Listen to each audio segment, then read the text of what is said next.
नमस्कार दोस्तों।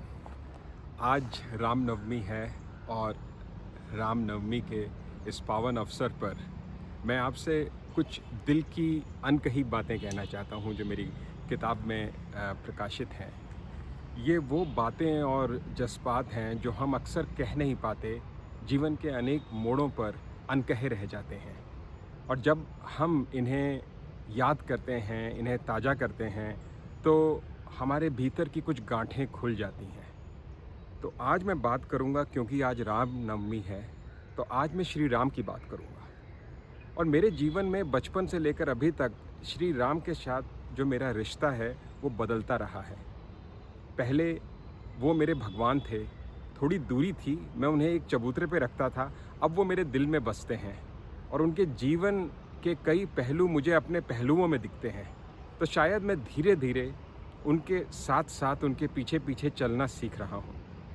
और एक बात है जो जो रामायण में आती है और हमारे जीवन में उसकी चर्चा थोड़ी कम होती है, और वो बात है वनवास की। वनवास क्या होता है? वनवास एक आश्रम नहीं है। वनवास गृहस्थ के बाद नहीं होता है। वनवास श्री राम को गृहस्थ की शुरुआत में ही मिल गया था। और वनवास शायद हम सबको अलग-अलग क्षण में देखना पड़ता है, जूझना पड़ता है। और वनवास हमारे जीवन में बार-बार आता है। इस वनवास को समझना ज़रूरी है, उसके भावों का समझना ज़रूरी है। कैसे अपने छूट जाते हैं, कैसे सपने टूट जाते हैं, कैसे हम कभी-कभी ना चाहते हुए भी अकेले रह जाते हैं। और इस कविता को, जिसका शीर्षक है वनवास, पढ़ने के लिए एक वन से बढ़िया जगह नहीं हो सकती थी, इसलिए मैं यहाँ पे आया। तो आइए मेरे साथ इन पंक्तियों को सुनिए, पढ़िए और फिर इसको अपने जीवन में उतारिए। वनवास। 14 साल के वनवास के बाद 14 साल के वनवास के बाद श्री राम से किसी ने ये नहीं पूछा, वनवास समाप्त हुआ है या शुरू। 14 साल के वनवास के बाद श्री राम से किसी ने ये नहीं पूछा कि वनवास समाप्त हुआ है या शुरू। 14 साल जंगलों में भटकते हुए भी 14 साल जंगलों में भटकते हुए भी वो अपने प्रियजनों के करीब, अंतर्मन में आज़ाद, जीवन पथ पर अग्रसर और विरहों के दिलों के ज़्यादा पास थे। 14 साल जंगलों में भटकते हुए भी वो अपने प्रियजनों के करीब, अंतर्मन में आज़ाद, जीवन पथ पर अग्रसर और विरहों के दिलों के ज़्यादा पास थे। 14 साल बाद घर लौटकर भी 14 साल बाद घर लौटकर भी रिश्ते अग्नि परीक्षा में टूट जाएंगे।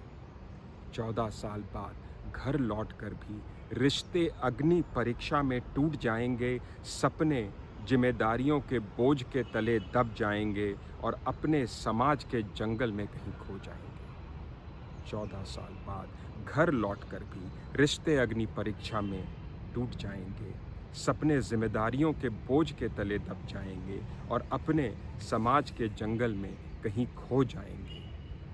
वनवास के 14 साल ही याद रह जाएंगे। वनवास के 14 साल ही याद रह जाएंगे। दिवाली से रामनवमी तक शीतलहर में महाराज बनकर भी वो अकेले विरह जीवन बिताएंगे। दिवाली से रामनवमी तक शीतलहर में महाराज बनकर भी वो अकेले विरह जीवन बिताएंगे। वनवास के 14 साल ही याद रह जाएंगे।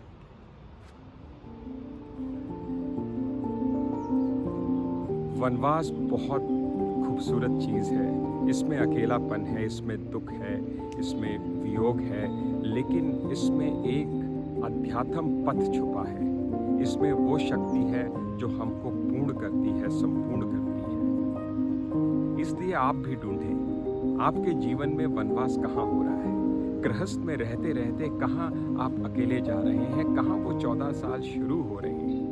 ये वनवास ही है जो राम को श्री राम बनाता है। चलाता है, जो हमको हमारे जीवन पथ का रास्ता दिखाता है, जो हमें आध्यात्मिक पथ पर चलाता है, जो हमें संसार के तमाम भूमिकाओं और बंधनों से कुछ देर दूर होकर, मुक्त होकर उसका असल मूल्य सिखाता है, जो हमें प्रभु के करीब लाता है। तो आइए आप भी मेरे साथ अपने वनवास को ढूंढें और चल पड़ें, जैसे मैं अभी चल रहा हूँ।